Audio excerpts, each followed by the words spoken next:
That was the 80s, but now look at this crazy mess. We in the 90s, and finally it's looking good. Hip hop took it to billions, I knew we would. Those are the words of one of the greatest lyricists and frankly poetic voices of all time, Mr. Nasir Jones. But artistically, we know him as Nas. These lyrics were off of his critically acclaimed album, I Am, which debuted in 1999.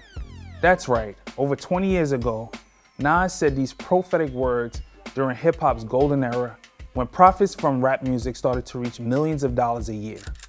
And artists like Nas were just starting to reach global success that other genres of music already enjoyed.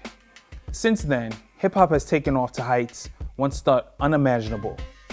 Billions of dollars circulate yearly into an industry that has transcended American culture.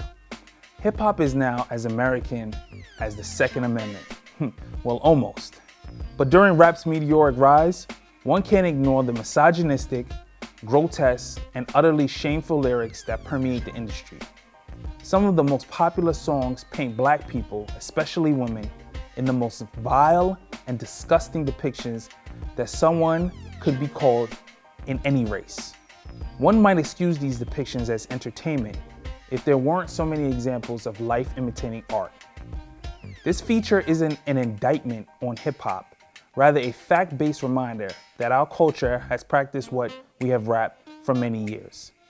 The black culture's lyrical and musical gifts are so unique that black culture has and always will go as hip-hop goes.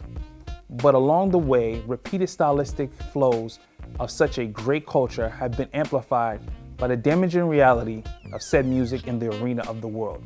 As laureate Dr. Michael Eric Dyson once said, "How painful it must be for black women, many of whom have fought valiantly for black pride, to hear the dissonant chord of disdain carried in the anger epithet, bitch." He said this in 1994. It's safe to say that the word bitch has been used in a few popular songs in hip-hop since, but not to be outdone by the countless lyrics pertaining to violence and drug use. Proponents of such lyrics would argue that it's just music and should be treated as such. If that is the case, then we are now on the second generation of hip-hop and can study how it affected the first generation who are now entering their 40s, 50s, and 60s. If we so conclude that hip-hop is damaging to the culture, could we change mid-course and rid ourselves of such lyrics? Will the consumer even accept that?